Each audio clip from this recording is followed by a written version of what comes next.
Okay, this is week 2 of Advanced Hebrew. So, the notes for this class are at theregathering.com/page/PFT Hebrew 3.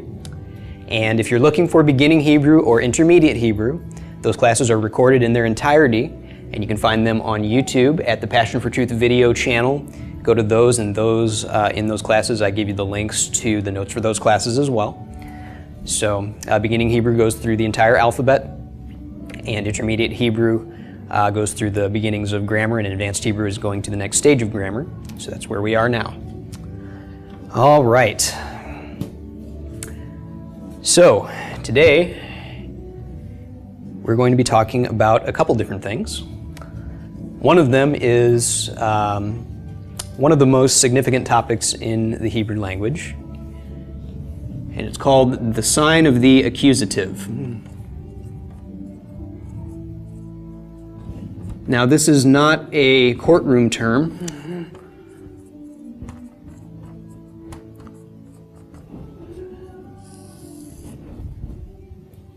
But like most phrases that describe something in linguistics, it's a long, fancy way of saying the object of a sentence. Just a quick little linguistic note. If you ever see the term accusative in linguistics, it's referring to the object of a sentence. Okay, so the sign of the accusative is an indicator that something is the object of a sentence. Just for, for contrast, the nominative is always referring to the subject of a sentence. We won't be using those terms terribly much in this course, but the sign of the accusative is this word called et. Aleph, Segel, Vowel, Tav. And the function of this word is that it will immediately precede the word in a sentence that is the direct object of that sentence. It has no translation into English other than to let you know how to order the words in your English translation. Okay? So, how does this function? I'll introduce a name here to kind of illustrate how this functions.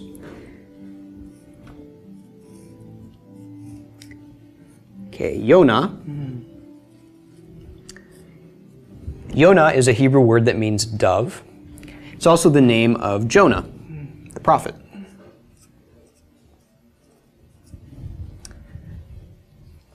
Okay, and I'll also introduce a root word.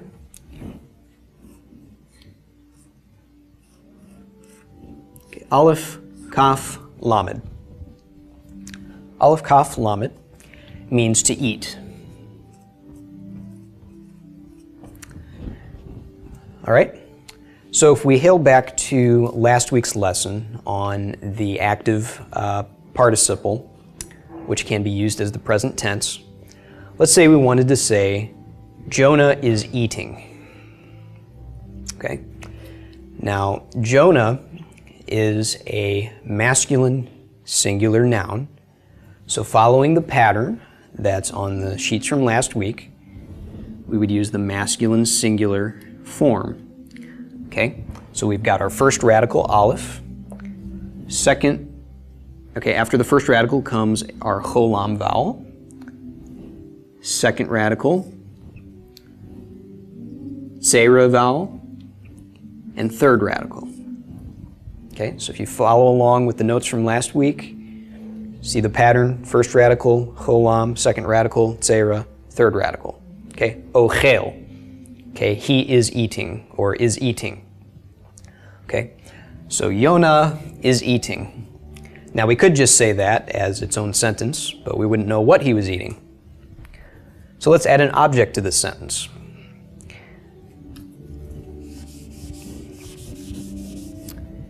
Now I'm going to write the sentence wrong to begin with, and you'll understand why we need et. Okay? So we'll add an object. Hadog.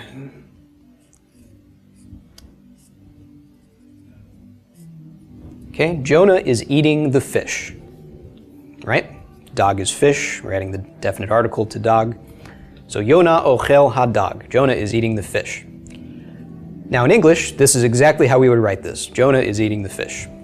But remember what I said about Hebrew, word order is fluid. So we could write this sentence, Hadag ochel Yona. The fish is eating Jonah. But this sentence on its own could also mean the fish is eating Jonah.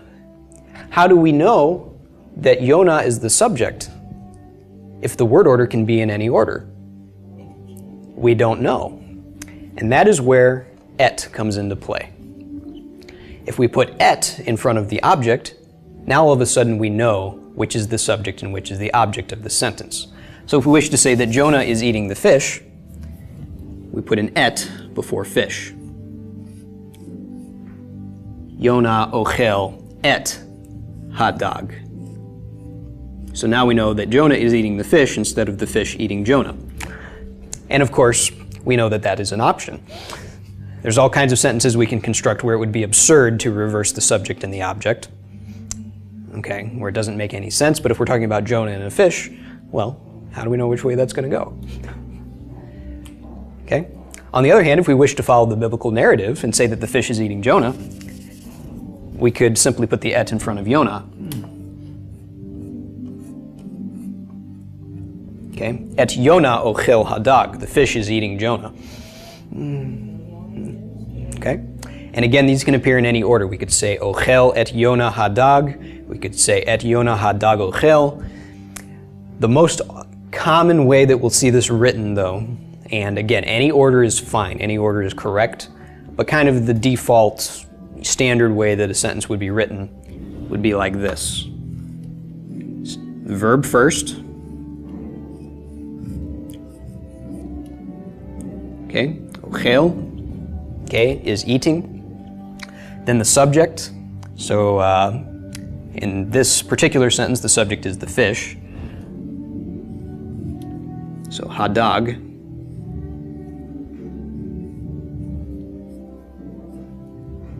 Okay, so the verb, the one performing the verb, subject, and then the one that the verb is being performed upon. So et, always precede your object with et Yona. Okay, so ochel hadag et Yona. The fish is eating Jonah. And you see, that also goes back to what you learned in the past, where you're trying to decide which name is feminine and which is masculine. That comments, hey, if you didn't know what you was reading and didn't know the word, know that that's a man's name, and the story from the Bible, you would say, okay, that's a feminine noun. Yes, exactly. And that's why context is so important. She's mentioning the comments hey at the end of Jonah, because Yona is a word that means a dove, and that word is feminine. So if we were referring to a dove, this would be feminine, and then if we were talking about the dove eating the fish, which doesn't happen, because doves don't eat meat, but if this were... You had a phrase or sentence like, Jonah is looking at the dove, or is Jonah is something with a dove, you know. Oh, okay. Both in there. If Yona was interacting with the dove? Yeah. Well, then yes, we'd have Yona twice. The one giveaway about that would be if we're talking about the dove, we'd always have ha Yona. So that would kind of be a giveaway there. Context would be important. There's ways of phrasing it that would make it more clear. The biggest thing that would make it clear would be doves and people typically don't perform the same kinds of behaviors. I mean, Jonah isn't going to lay an egg or fly, and the dove isn't going to be writing a book or taking a picture. So, right. So there are ways we could make it grammatically correct, but the interpretation would mostly be based upon common sense. So. My common sense can take a back seat. But all right. Right. Yeah, if we're reading it, you know. So anyway, yes, as I mentioned, the word order is fluid. The usual word order is verb, subject, et, object. Okay, verb, subject, et, object. Just want you to think of object as always going along with et. because you're going to use this et all over the place. Anytime you've got a transitive verb, which means a verb that has a subject and an object, you're going to find this et indicating the object. Okay?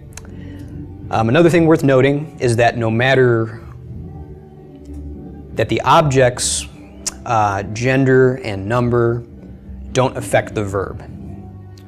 Okay? So it's very important that the subject and verb match in gender and number, but the object could be anything. Okay, as long as the subject and the verb match. All right. And so. And that is ochel. Ochel, yes. Ochel, yes. He is eating. It sounds like I'm hearing an H. That's why I keep going back there. Right. Yes. Not ohel, which is a tent. That's what I keep right. hearing. But this is ochel, which is eating. Okay. So that is the function of the sign of the accusative, indicating the object of the sentence. So in this sentence, you know who is eating who. Okay? And of course, it functions with any verb besides ochel as well. All right, so from here on out, when we write out our sentences, we're going to include et, and that's going to tell us what the subject and object of the sentence is.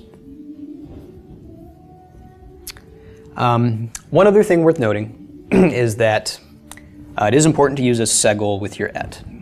Now obviously that's the correct spelling, so you should use it anyway, but there's another Hebrew word, eight, which is spelled exactly the same but uses a tzera, and it's a totally different word. It does not indicate the object of a sentence. So it is important to remember this segul in your et. Okay? All right, so that is et.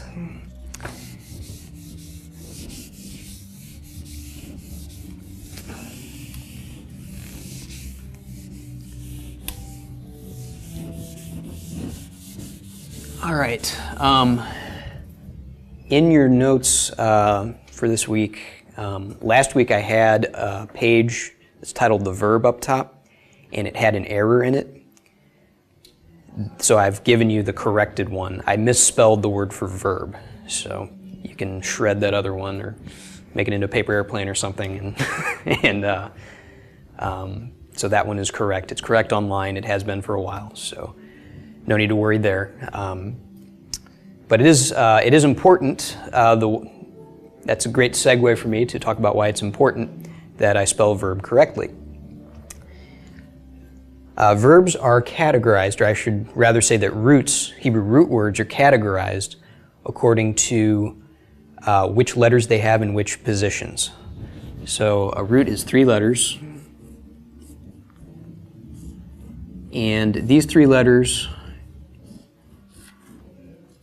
okay, when we start talking about verb conjugation, these 3 letters have sort of code names. Okay? So we can call them the first radical, the second radical, and the third radical, okay, which means the first, second, or third letter of the root. But when we start talking about verb conjugation, instead of saying the first radical, we'll refer to it as pay. Whether it's a pay or not, we're talking about the pay position. And why a pay? Well, the second radical we're calling ayin, and the third radical we're calling lamed, because this is the word for verb, poal. Okay. I have it written on there with a full cholam, but you can actually write it with a defective one. But anyway, this is code for first position, second position, and third position. Pei, ayin, and lamed. Okay, so if we're going to talk about a root, okay, a root word whose third letter, whose third radical is a hey, or is an aleph rather, then we'll call that, we'll say that belongs to the class lamed aleph. Okay, so we've got a lamed, this double hash mark, and then an aleph, that means lamed, third radical position, is an aleph. Okay, so these will all start with pei, ayin, or lamed, corresponding to first radical, second radical, third radical, and then the actual letter that's in that position. Okay, so we categorize roots by these different categories. These categories are called gizrot. Okay, gizrot, singular is gizra.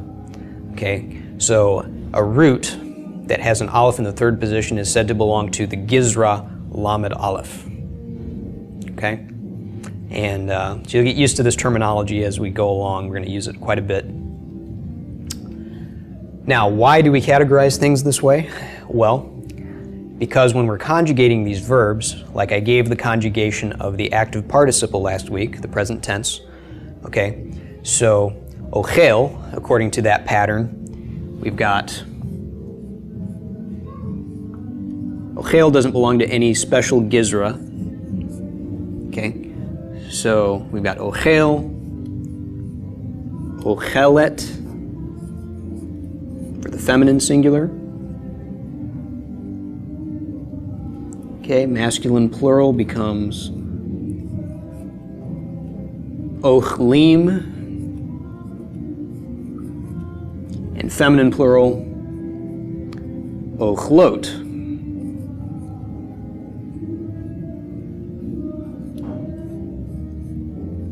Okay, so he is eating, she is eating, they plural are eating, they or masculine, they masculine are eating, they feminine are eating. Okay, ochel, ochelet, ochlim, ochlot. Okay, all present tense forms of eating.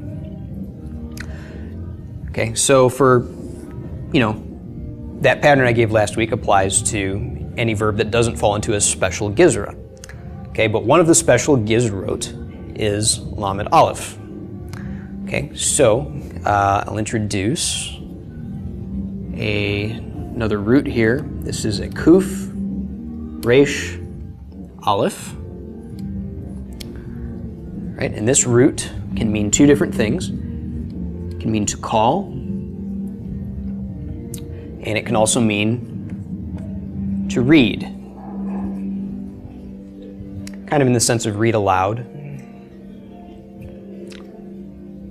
We will use it in both senses.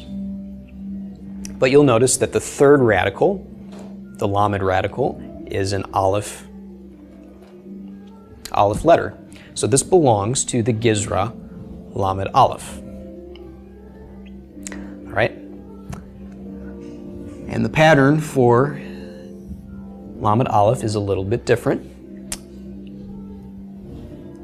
I've got it on the sheet, but just to write out all the forms, the masculine singular form is exactly the same. Okay, so first radical, full cholam, second radical, tzera, and then our aleph is our third radical. I've got it listed on the sheet. I've got an aleph written there in place of the box with a 3 in it because it's always an aleph. All right, so koreh, okay, he is calling or he is reading. The only one in lamed aleph that changes in the active participle is the feminine singular. Now it's spelled with the same letters, but instead of segel, like in ochelet, we just keep a tzera here. So it becomes koreit instead of kore'et. So we just a, no vowel under the aleph, and go right into our tav. So when you saw that first word, you immediately knew it was masculine. Is that so on koreh? Koreh? Yeah. Yes. How did you know? Because I'm going like, okay, what told you that was a he is reading? Well, it doesn't have to mean he. Well, okay, it's the masculine. It's right there in the noun. Well, that's a verb. Forget it. Go ahead. Okay. Yes. Yes, it's a verb. So it follows. So you know it's masculine because it follows the masculine conjugation pattern. So koreh, koreit, and the plural forms are the same, but they look a little bit funny with that aleph there.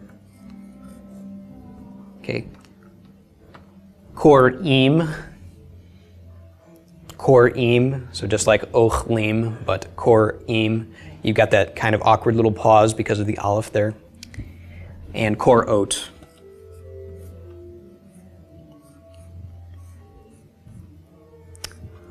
Okay, So just like the standard form, okay, this applies to any three-letter root.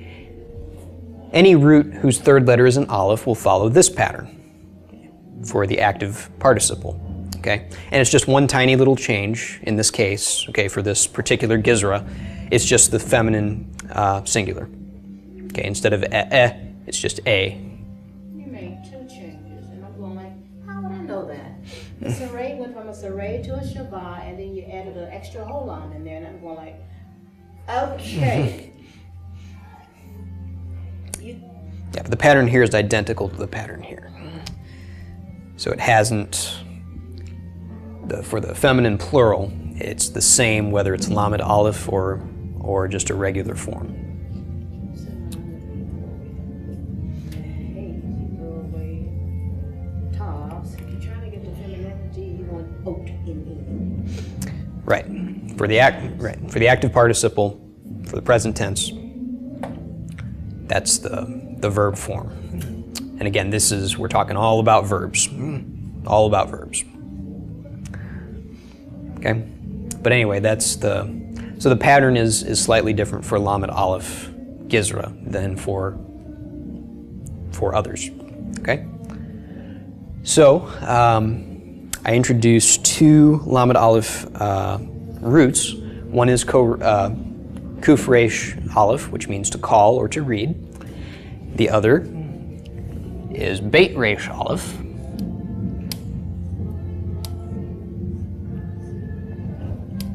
which means to create. And sometimes is used in the sense of to fill.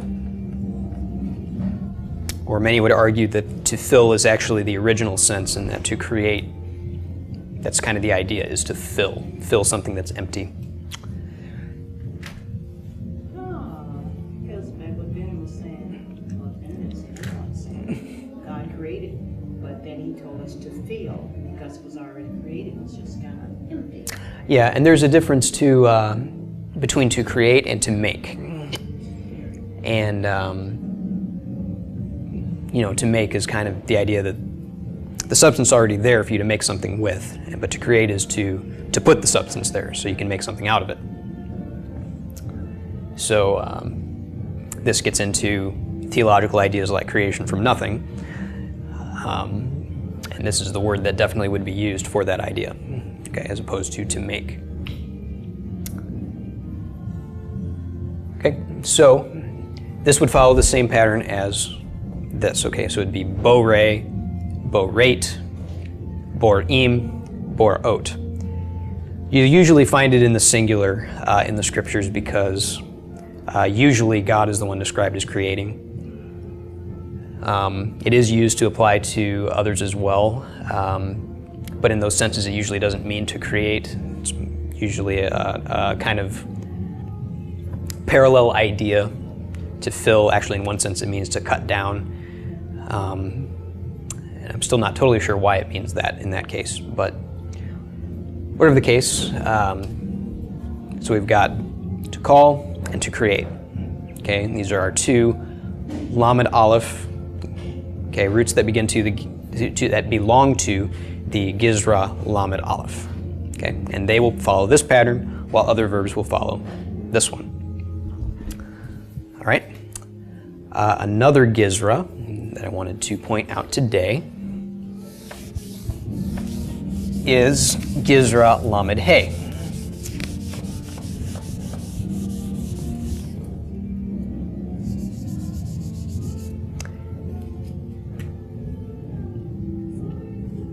Okay, so that is a root whose third radical is a hey.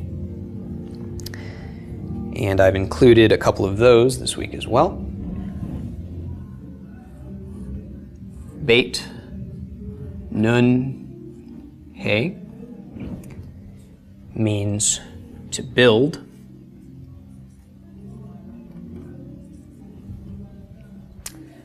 And ayin sin hey means to do, or usually to make. Okay, contrasted with bara, as I mentioned before.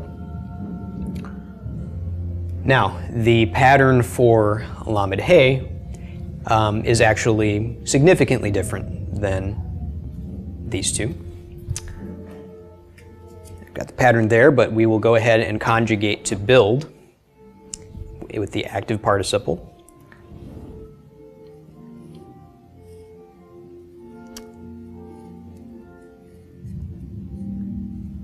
Okay, so we've got our first radical, Vav Cholam, second. Instead of a tzera, we're using a segel.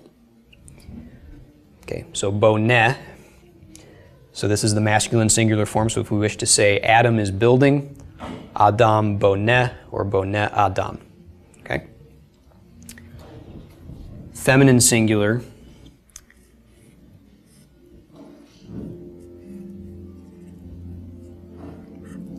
Is actually kametz hey. First radical, full cholam, second radical, kametz, and then our third radical hey. So if we wish to say that Rachel is building, Rachel bonah. And it does take some familiarity with the patterns to know that bonah is in fact a verb, and that we're not looking at some feminine noun that we weren't familiar with before. Okay? So Adam boneh, Rachel bonah.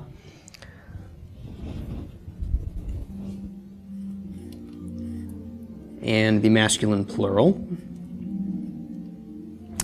The masculine plural, we actually drop the hey, and it becomes bonim. Okay? So if Adam and David are building something, Adam v'David bonim. Or if just a general they are building something, Haim bonim. Or if we are building something, Anachnu bonim. If we happen to be masculine. Feminine plural is, again, dropping the hey, bonot. So if Rachel and Sarah are building something, then Rachel v'Sarah bonot. Okay, or Hain bonot, or Aten bonot. Okay, you, feminine plural, Aten. All right, so that is the pattern for Lamed Hey. Boneh, bonah, bonim, bonot.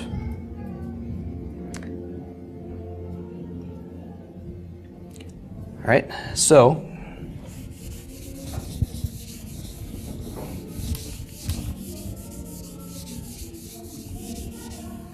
let's go ahead and put that together in a few sentences.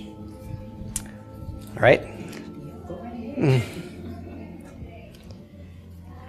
So let's talk about, let's go back to our subject, Jonah. And we want to say that Jonah is building a house. Okay, Jonah is building a house.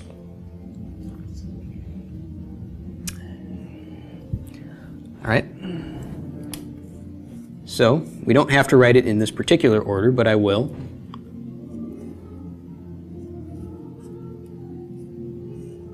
Actually, I won't do that because I want to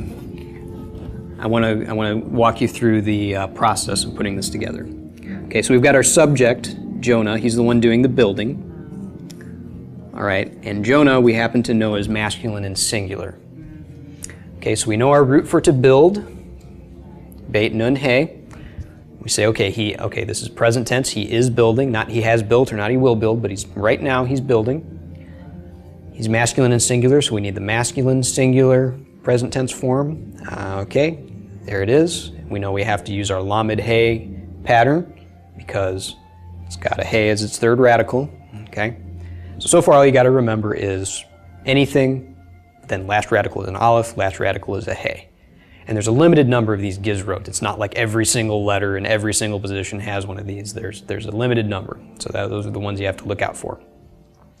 But anyway, we do notice this Lamed He, so we know we have to use our Lamed He pattern. We find masculine singular. Okay, boneh.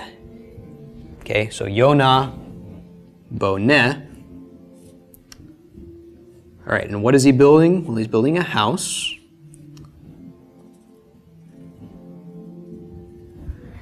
The house is the object of the sentence, so it's important that we precede that with et.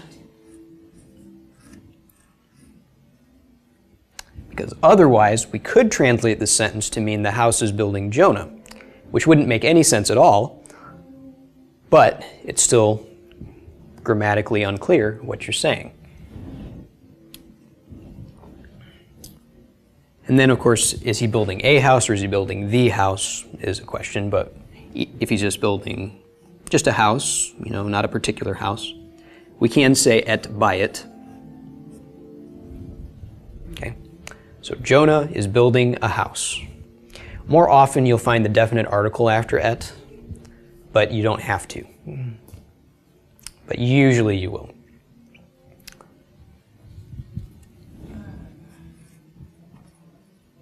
So if you had written Jonah Banay et Habayit, it's Jonah's building the house. Right. Yeah, is he building a house or is he building the house? Usually you'll say the house, just because,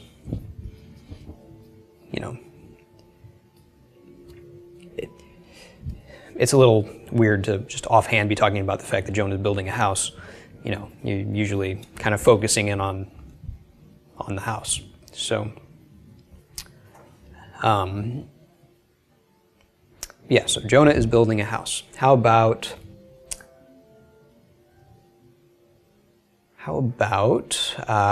Rachel is eating fruit of the vine? She's eating some grapes, or some strawberries, or something else that comes from a vine. Okay, well, our subject is Rachel. Right, Rachel we know is feminine and singular. Okay, so to eat is, we know our root, Aleph, Kaf, Lamed. The only two Gizrot we know right now are Lamed Aleph and Lamed Hey, and this doesn't meet either of those, so we know we're going to follow the standard pattern for conjugation. All right, so it's present tense, she is eating. Feminine singular form, so we will use the feminine singular form, which is ochelet. Rachel ochelet.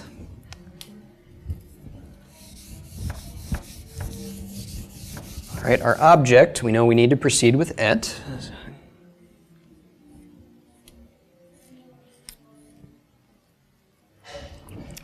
All right, the fruit of the vine. Yes, fruit is pre. Vine I actually have in the vocabulary list for this week. And I'm gonna write this out separately to give us a little reminder about, I didn't talk about this. Good, this is, I didn't talk about this last week. This is the very end of my talk on the construct state, so it's good that I'm getting to this. Okay, so I mentioned last week, not to interrupt our train of thought in the middle of constructing a sentence here, but, okay, so we've already matched our subject and our verb, so we're good so far. We'll get back to this object in just a moment. I want to take a little aside here and finish talking about the construct state, though. When a phrase in the construct state is a definite phrase, so instead of saying a king's horse, okay, sus melech would be construct state, horse of king, right? But we wish to say the horse of the king, okay, then we're going to need the definite article. The thing about phrases that where one of the words is in the construct state is that we don't have to add the definite article to both words. So if we wish to say the horse of the king, so this is a horse of a king. But if we wish to say the horse of the king, we only add the definite article to the second word.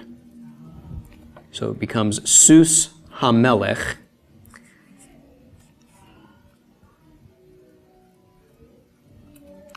And this means the horse of the king. Now you might be wondering, how do we say a horse of the king if this is the case? We'd have to do something a little goofy to do that. You probably have to say one of the king's horses, but I haven't gotten into numbers yet, so we don't know how to do that just yet.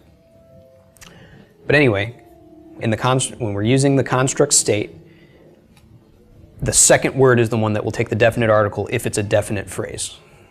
Okay? So, when we're talking about the fruit of the vine, that is a phrase in the construct state. Okay? The word of is our giveaway. So, pre is fruit. Pre. And the vine would be ha-gefen.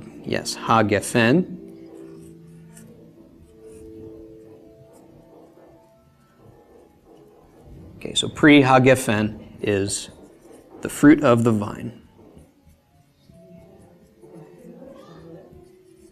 Right, so if Rachel is eating the fruit of the vine, right, Rachel ochelet et pri ha-gefen. Okay, so kind of combining these different grammatical ideas into a single unit.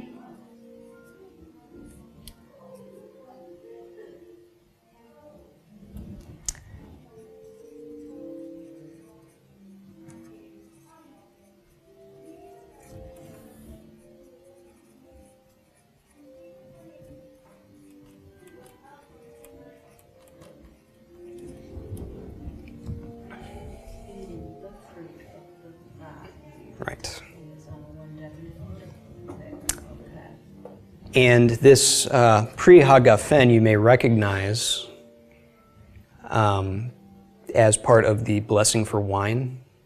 Okay, Baruch atah Adonai Eloheinu melech haolam borei pre-hagafen. Borei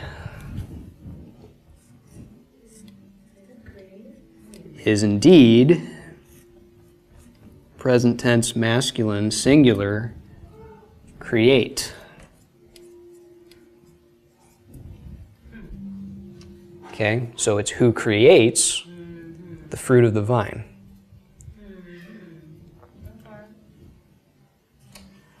Okay, you may notice though that in that prayer they don't use et, although they could. They very well could. In the prayer it's not, the context doesn't make it necessary. Okay. You know, the notion that the fruit of the vine is you know, creating the king of the universe, you know, it's not really necessary for them to specify, but grammatically they very well could use an et before pre-hagafen. For your purposes, I encourage you to use an et whenever you've got a direct object, because it makes everything clear, and that's why it's there, is to point out, hey, this is the object of the sentence. Okay? But yes, so. So, Rachel is eating the fruit of the vine. How about,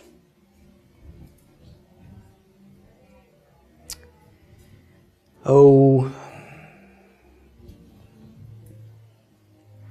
let's use example I used before.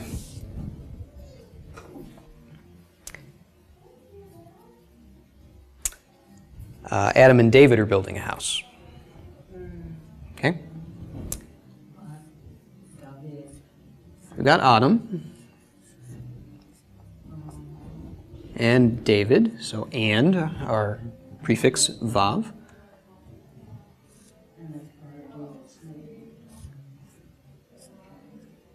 vid David. Okay, so Adam vid David. Okay, they're both building a house, so both of these men are the subjects. Okay, so we've got subjects, plural, and they're both masculine. Adam and David, both masculine. So we'll use our lamed he conjugation.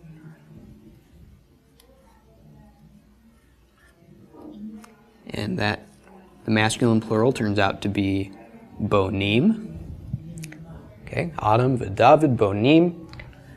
Okay, now we've got our object. So we'll precede it with et. And a house, bayit, or the house, habayit.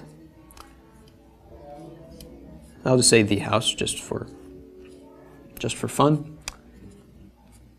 Okay, so Adam vid David bonim et habayit. Adam and David are building the house.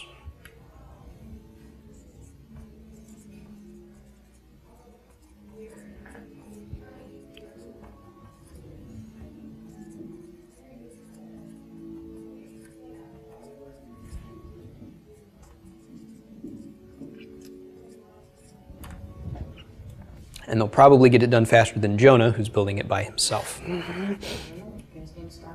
That's very true. That's very true. Jonah seemed inclined toward very simple houses, like just made of a vegetable. Adam and David might be a little more elaborate, like a Victorian-style house or something. But David, of course, was inclined to build rather elaborate structures. So. Okay, so that's how that functions. And I'm writing this in English word order so that we can think about each of the stages in that order. So we know we've got to match our verb to our subject, so we've got to know the gender and number of the subject first. Then we know our verb needs to match that. So, and then our object can come later. I really was reading that in the Hebrew text. It might start out with bodim. It could yes. In fact, it would very likely start out with bonim. You'd usually see this written bonim, Adam vid David et habayit. Okay, so a lot of times you'll start with your verb, then you'll read your subject, and then you'll read your object. It could appear again though in any order. You might have your object first. That explains why sometimes when I was reading my Bible, I just flip over to the Hebrew part, and I'm going like, okay, where did this start and what this makes no sense? Right. Just go from right to left. It made absolutely no sense. Right. Yeah, you can't just read the Hebrew and English word order because the Hebrew word order is so fluid. And so I've written this in the same word order that we would use in English.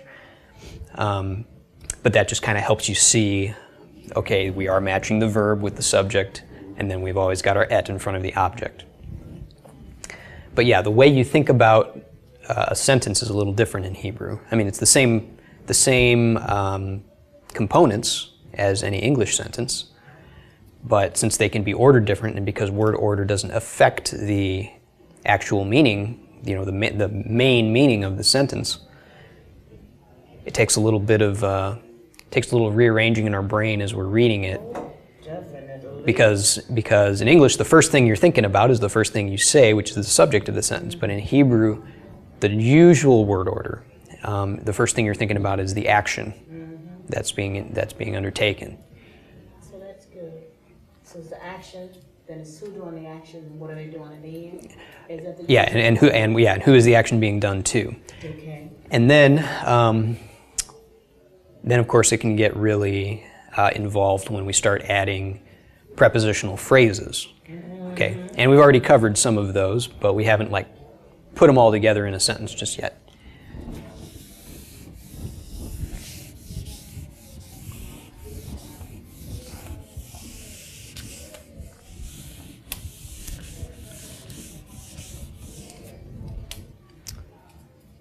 So I do want to show another function, kind of how the et functions. It's important to put the et in front of every object in a sentence. So suppose that Sarah is eating bread and fruit. Okay, so Sarah is eating bread and fruit. All right. All right, so we've got Sarah.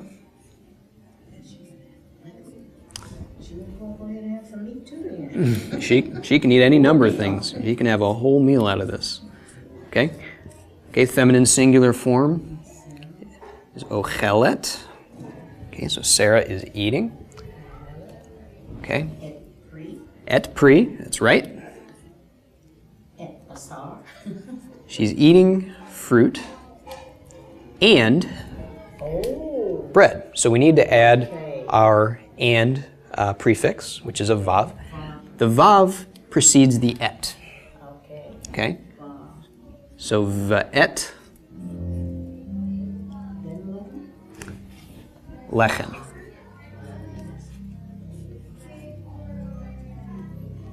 Okay, so if we have two objects, okay, and our objects are fruit and bread, okay, Sarah ochelet et pri va'et lechem.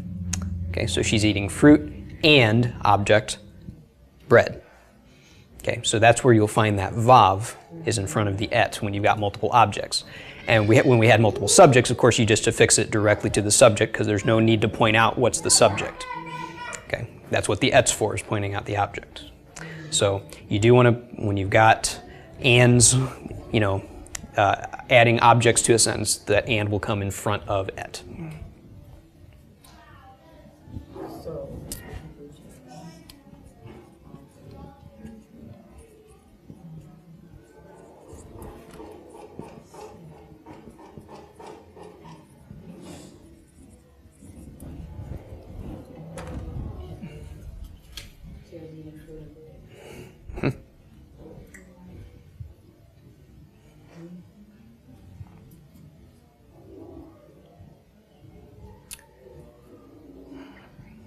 And then, let's see.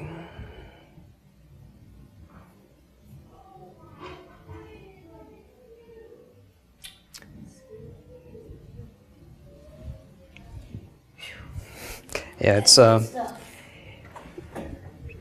a lot to remember, but at least the rules are consistent.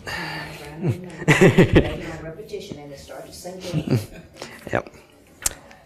Oh, and actually, if you want her to eat meat too, that incidentally is one of the words on my list. So if she also wishes to eat meat, because Sarah does not have to be a vegetarian, then we'll just continue the sentence. Ve'et basar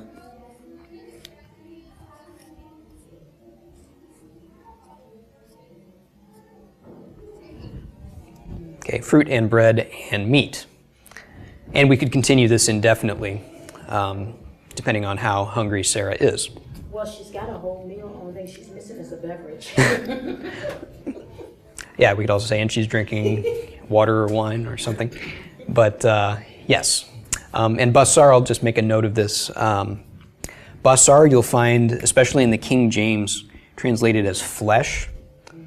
And usually when it's translated that way, it means meat, because flesh. Today, if you say, let's eat some flesh, that doesn't sound very appetizing, but that's what flesh means is meat. So anyway, just a note on that. It can be translated flesh or meat.